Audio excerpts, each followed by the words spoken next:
Welcome everyone on Sleep Secrets.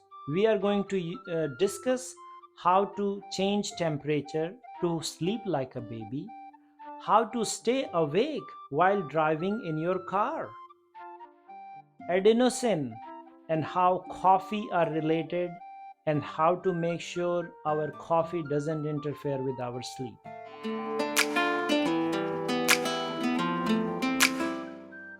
Welcome to today's video on optimizing your sleep for better health and well-being. In this video, we will delve into some key factors that impact your sleep quality and provide you with valuable insight to improve your sleep routine. First, bedroom temperature and sleep. Let's start with an often overlooked aspect of sleep: temperature. Your body temperature plays a vital role in the quality of your sleep. Did you know that around 2 hours before sleep, your body temperature starts to drop as the sleep hormone melatonin is released? Throughout the night, this continues to decrease, hitting its lowest point in early morning. And as the sun rises, your body gradually warms up thanks to natural wake up hormone cortisol. So you see, the earth is warming, and so is your body. So, how interlinked our bodies and the world is. To enhance your sleep quality, consider maintaining a bedroom temperature of around 65 Fahrenheit. A range of 60 to 68 Fahrenheit is generally comfortable. For babies, you can do a little bit higher. For babies, a slightly warmer environment up to 69 Fahrenheit is preferable. If you are fortunate to have a automatic thermostat, set it to cool the room about an hour before going to bed to aid your body's natural cooling down. Similarly, program it to warm the room an hour before waking, aligning it with the natural morning cortisol rise and consequent temperature rise for potentially more energetic mornings. A side question from all of you: have you ever felt drowsy while driving back to your home after work? There is actually science behind that. Even the most alert individuals can experience drowsiness during car rides, especially the long drives. It turns out the vibration of the car lulls your brain. But here is a tip to stay awake. This is my experience, this is not science. Keep your car's interior a bit cooler and start that before you get into the car. It's a simple trick, but from my experience, it makes a huge difference. Now, adenosine and coffee. How many of you know what is adenosine? Let's explore this fascinating chemical adenosine and its relationship with coffee. And when I say coffee, I mean any caffeinated drinks, including cocoa, tea, white tea, green tea, and so on. Levels of adenosine decides how much sleep pressure or sleep depth you have. Adenosine is the currency by which your body measures how long you have been awake. So, as you wake up in the morning, you start accumulating more and more adenosine, and your adenosine level in the blood rises. And so, of course, you feel more tired and less awake as the day progresses. When you are sleep deprived or having trouble sleeping, you end up with too much adenosine during the day and too little at night. When you're sleep deprived but still can't fall asleep, you may have too much adenosine during the day and too little at night. This excess adenosine is what makes you feel tired. Here is the science behind it. Our body's energy currency is called ATP. As we just discussed, adenosine is the a currency how our body measures how long we have been awake.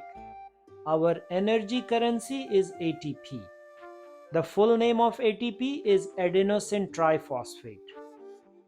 Now, as the name suggests, one adenosine molecule attached with three phosphates. Each bond contains potential energy. As you use the energy of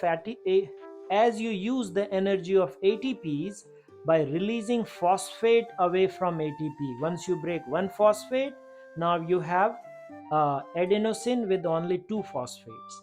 Now you break another phosphate, now you have adenosine with only one phosphate. So ATP becomes ADP and becomes AMP. So adenosine triphosphate, adenosine diphosphate, and adenosine monophosphate. So as you live life during the day, you spent all your ATP, leaving lots of adenosine behind.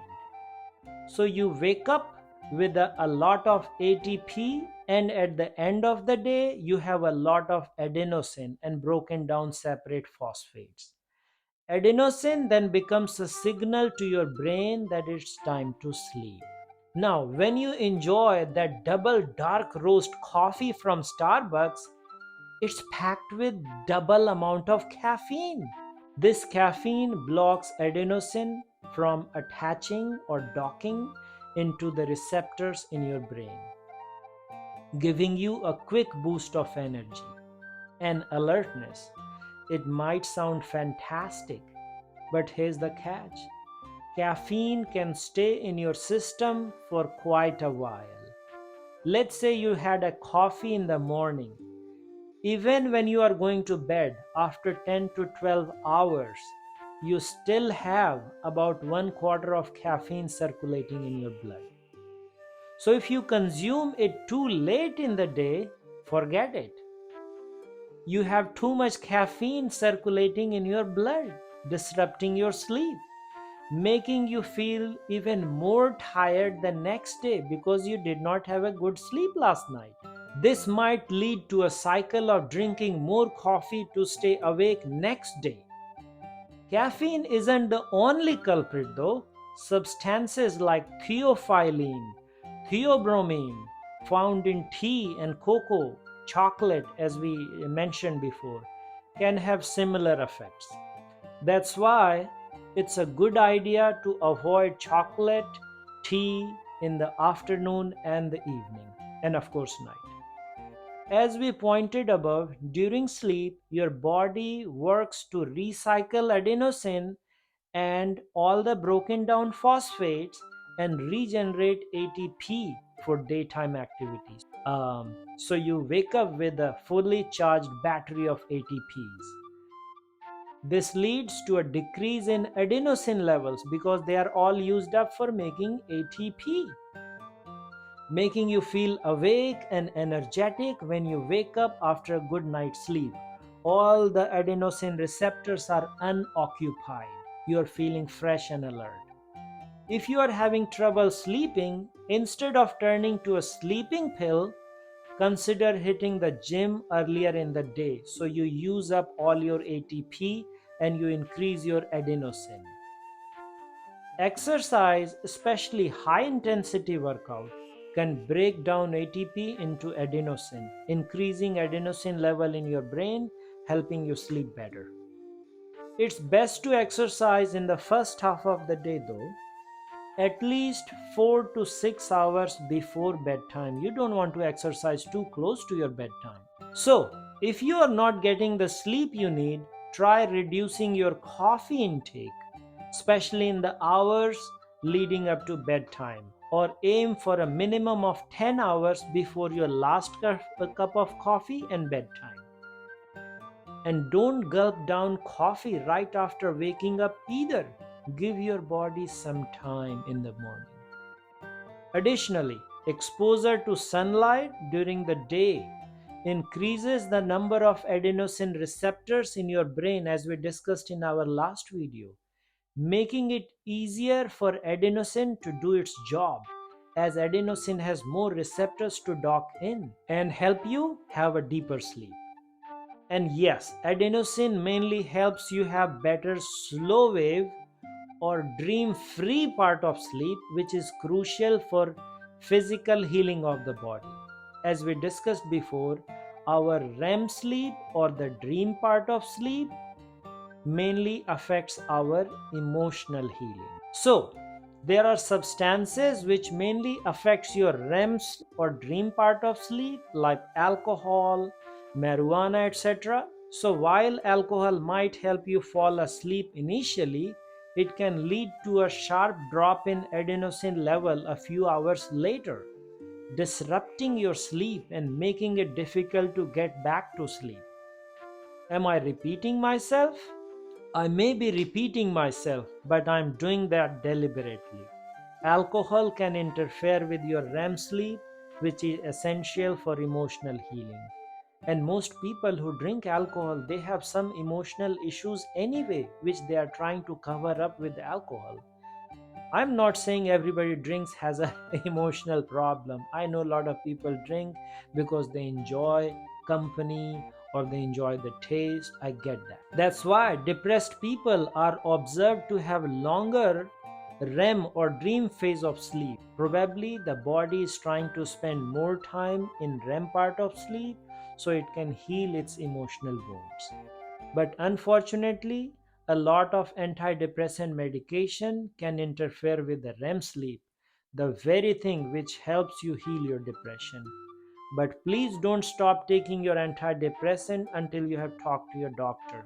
Follow your doctor's advice. Another reminder, how band-aids don't always work, and one needs to correct the root causes of depression, whether it is your standard American diet, lack of sleep, or too much stress, or alcohol, or drugs, and so forth. Don't get me wrong, when patient is suffering from major depression and similar serious psychiatric conditions, appropriate medication can be the difference between the life and death. Now, you may be wondering about using adenosine as a sleep inducing supplement, but adenosine is not that straightforward. It has other functions, for example, in slowing down your heart.